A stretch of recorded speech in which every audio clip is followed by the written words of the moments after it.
Welcome back with another video. And guess what, guys? As you can see, I'm in my West Indies warm-up jersey, Castor, West Indies, sandals. I got everything now, guys. I got my cap, the brim, I got the warm-up top, I got the polo shirts, I got everything now, guys. And you can just go to Amazon if you like the warm-up jersey. Just go to Amazon, buy your stuff. Come on, man, we're supporters of West Indies cricket.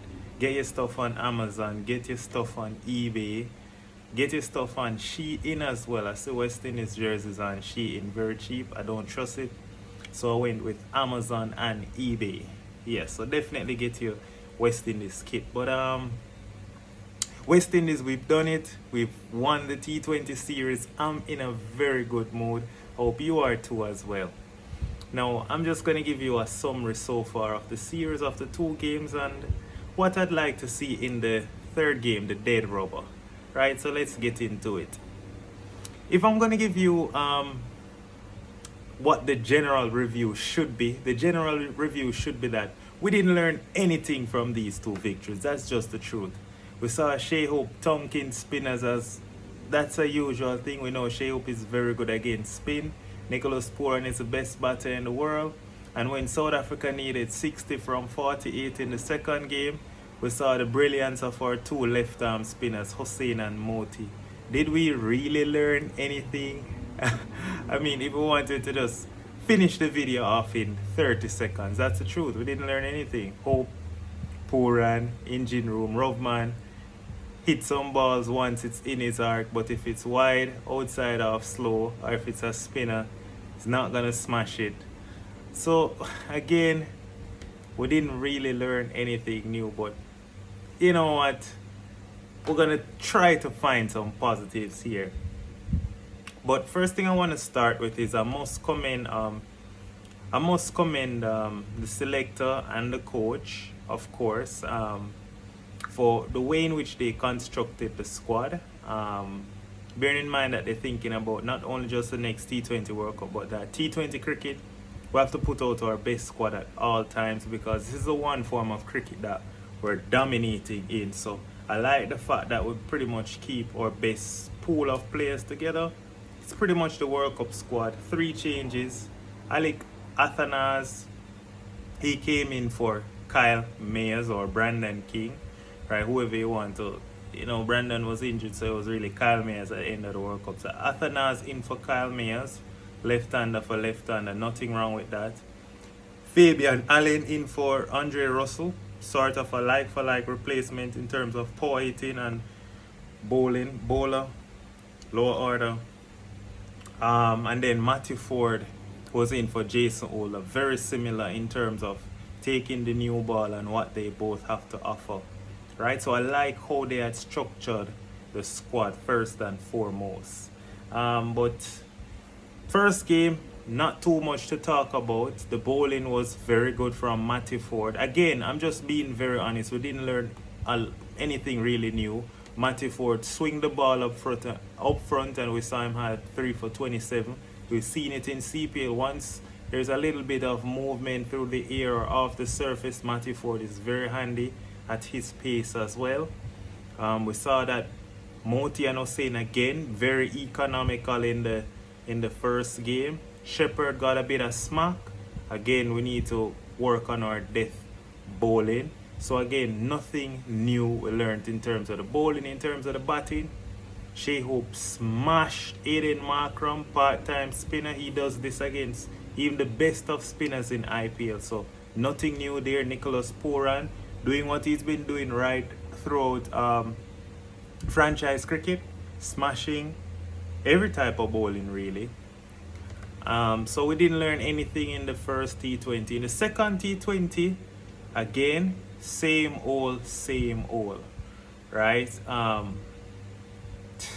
Second T20, we got off to a poor start in terms of bowling. But let's get into the batting first, right? And I have my stats here so I don't forget anything. Yeah, it started out with Athanas and Shai Hope. Both of them looked pretty good, but they just they didn't have that continuity or that flow throughout the power play. So it was a struggle ish. 43 for 1 at the end of 6 overs. Not the usual quick start by any stretch of the imagination.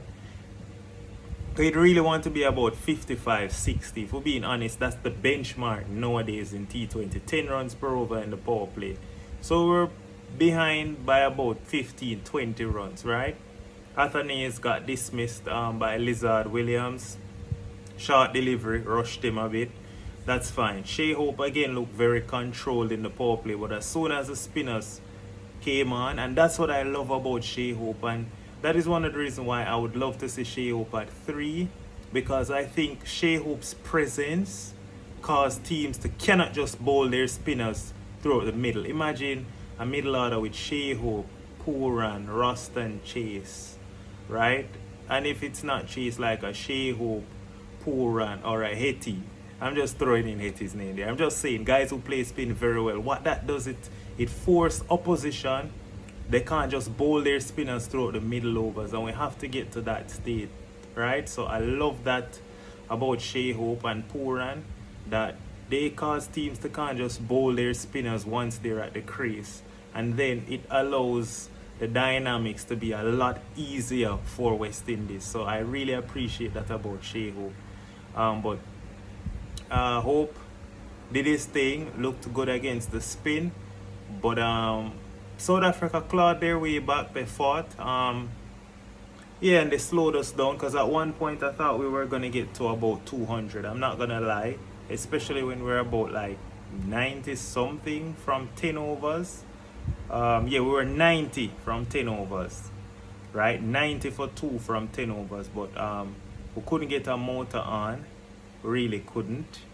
I was looking at saying, yeah, about 110 more runs to get to 200 in the next 10 overs. But Ruston Chase, he struggled a bit. It wasn't his day. That's fine, Ruston. It's fine. Rovman smacked a couple deliveries. Rutherford, he's just in fine form. Rutherford, ever since he got back in the team, he's been in really good touch. I'm very happy for Rutherford, and I would really hope that they would consider Rutherford moving even a touch over Rovman Powell, because I just think that Rovman, the way he starts, especially when he's starting against spinners, slow bowlers, or bowlers who are taking a lot of pace off the delivery, bowling a lot of cutters, I don't like how he starts. There would be no problem if Rovman bats, at 5 and Rutherford bats at 4, depending on the situation, because another day it might be we lose our second wicket in the 15th over. I would say send Rutherford instead of Rovman, right? If we lose our second wicket in the 7th over, the 6th over, of course it's Ruston, but I hope you get my point there. So yeah, we managed to get to 179. That was okay, but the bowling is what I'm impressed with. Not in the power play, of course. The usual stuff happened. We're not a very good team in the power play. England, we saw it in the World Cup against England. We saw it in the World Cup against South Africa. Despite how well Andre Russell and Alzari bowled in the World Cup, we still need to fix our power play bowling, man. Akil Hussain is the guy, but I mean, Akil is going to bowl 2. He still have 4 overs there. He's going to bowl 2. If he's doing well, it might be 3. And teams might line him up in that second over. So we can't just be banking on Akil. It needs to be a collective effort. Matty Ford, when it's not swinging, what did we learn? Nothing today. He got smacked in his first over. That's fine. I want to see how Matty Ford bounce back now in the third T20. So Matty Ford, we're looking out to see how you bounce back, because you're one for the future. Come on, Matty, let's get this done. Shamar, he gets wickets. Whether he's bowling a good delivery or a bad delivery, he seems to have the knack of getting wickets, Shamar. And I really like that about him. But he can be a tad bit expensive. And he also bowled a couple no ball in the first game, none in the second. So improvement, okay with Shamar's performance. Our 2 left-arm spinners, they're in the top 10 in the world, right? They're just brilliant, Moti and Hussain. We can't praise them enough. But we have to big up Romario Shepherd. He came back into form. Well done, Sheppy. Well done, Sheppy. We're so happy for you. Shepherd came and bowled 4 overs, and look at that. 3 wickets for 15 runs and economy below 4, and he bowled some tough overs, like he bowled the last over of the power play and not to get hit for 10, and then he bowled one in the death, and then he bowled two right after the power play as well. So Shepherd bowled extremely well. He was the man who turned the game for us, actually. Well done, Shepherd. We're so proud of you. Ruston Chase pretty much has been non-existent in these 2 games. Ruston with the ball, getting hit for 14 in his 1 over, getting hit for 23 in his over in this game. So Ruston not having that impact as yet. And so just to show you the summary so far, summary statistics, I'm going to put it on the screen so you can see it. Shea Hope, 2 match, 92 runs. He's our leading run scorer, average above 40, strike rate above 150. Can't ask for anything more. I just want one more 50 Shea Hope in the T20, and I'm the happiest man. And of course, Nicky P, 84 runs, strike rate above 180. Can't ask for anything more. So in this game, I would love to see Shea Hope get another 50. Nicholas Pooran just continue. You're only really going to be playing T20s for West Indies, because we know that you're looking at franchise gigs now. That's fine. So I hope Pooran and Hope continue to do what they do. And hopefully someone else can come to the party, whether it's Athenaeus or whether it's Rovman or Rutherford. I want someone else get a big innings. I would love to see 3 batsmen get big innings. So a 50 from a Hope, 50 from a Pooran, and 50 from another batter. We scored 200. We beat South Africa comprehensively in the T20. That would be nice. That would be what I want to see. But yeah. So far, I show you the summary statistics for our top 6. A lot of guys haven't gotten a lot of time in the middle because our top 3 has done the bulk of the batting so far. So far, if you look at it, Shea Hope, Athenaeus, Pooran, that's good. They've done the bulk of the batting. Athenaeus, so let's talk about Athenaeus. He showed me glimpses that he has the potential to be a great opener. I love when an opener is fluid or flexible, right? And that's what I like about Athenaeus. He's the type of guy where he can reverse sweep, he can go down the ground, he can cut very well. So Athenaeus has all the shots to be a very good opener, which I didn't know because I was one backing Kyle Mayers. I was very upset when I didn't see Kyle Mayers, but now that I've actually seen Athenaeus, he's actually a good option at the top of the order, left-hander as well. Now, the only issue now for Athenaeus is, as CPL approaches, guys, listen carefully. Athenaeus is going to play for Barbados Royals, right? In the Barbados team, Quinton de Kock and Raheem Cornwall more than likely are going to open, meaning Athenaeus is going to bat at 3 or 4. What that does is, if he bats at 4, right? Let's say he bats at 4. If he bats at 4 and Kyle Mayers and Evan Lewis or somebody outperforms him, this series is really going to be forgotten. And it's the truth, because he's not going up against the best quality South African bowling attack. There's no Rabada, there's no Nakia, there's no, most importantly, Tabre Shamsi or Maharaj. We're going up against part-time spinners and some decent South African seamers. I actually think that the South African seamers are at this level that we're playing against. Rabada and Nakia would have just put it about here, right? So it's not that there's a big disparity in their seam attack. South Africa's seam attack is very good, and they could have even went with other guys like Buran Hendricks, Simpala, Magala, Pretorius. They have a Wian Mulder. They've got a truckload of guys that South Africa's seam bowling attack is in good hands. They have all-rounders like Felok Wayo and other guys, Duan Janssen, Marco Janssen, now we see Patrick Kruger. So they have their bowling stocks ready in terms of pace. But if we're being honest, Shamsi and Maharaj is here.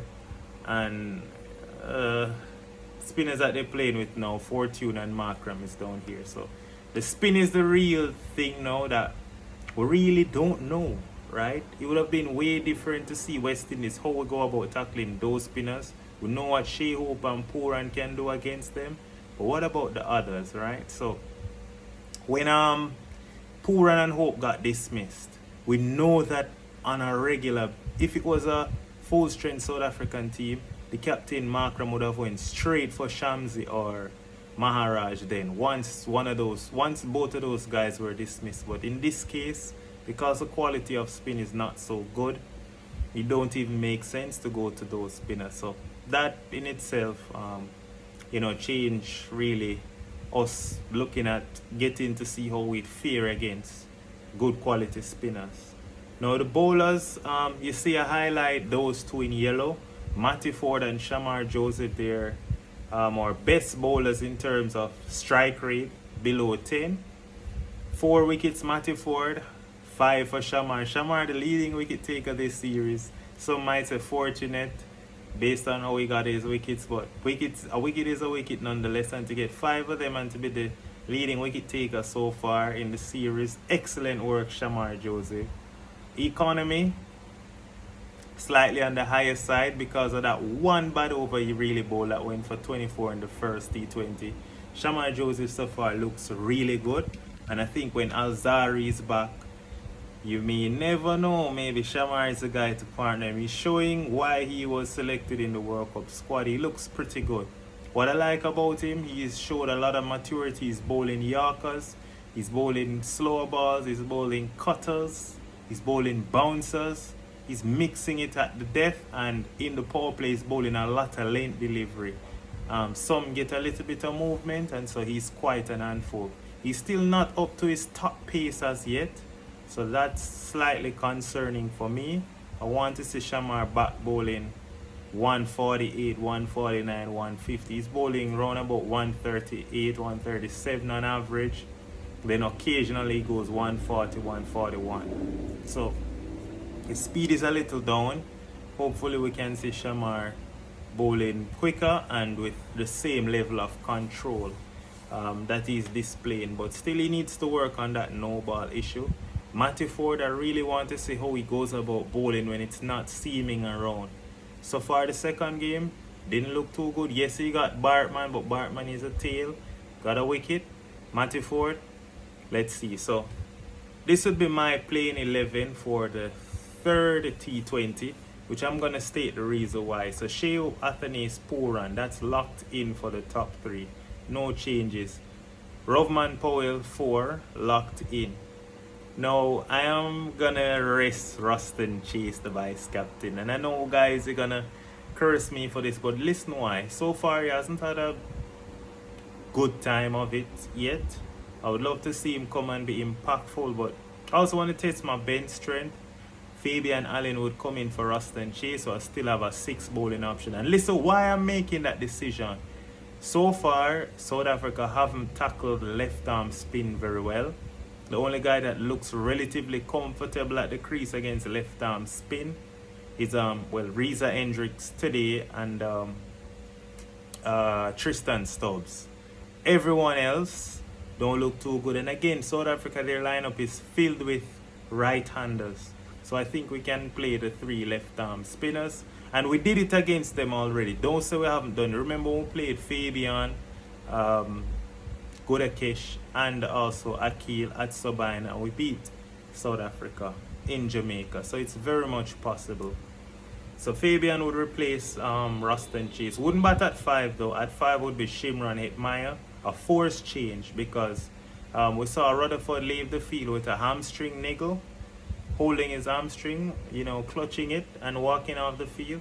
So just out of a precaution, Hetmyer would come in a like-for-like replacement with Rutherford. Maybe not in the best of form like a Rutherford, but still can give Hetty a go. Hetty bat at 5, Rovman 4. We can even switch it and put Hetty at 4, Rovman at 5, depending on the situation, depending on whether you want left hand, right hand. Then at 6, Romario Shepherd, Fabian Allen 7.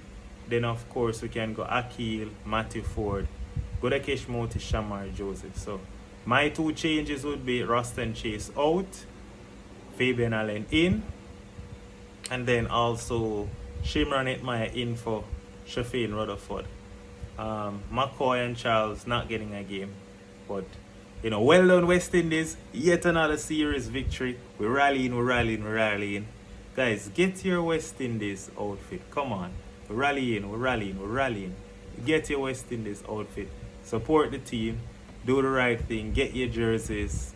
Get your hats. Get your sweatpants. Get everything, guys, just to support the team. Right? And, you know, hit the like button as well.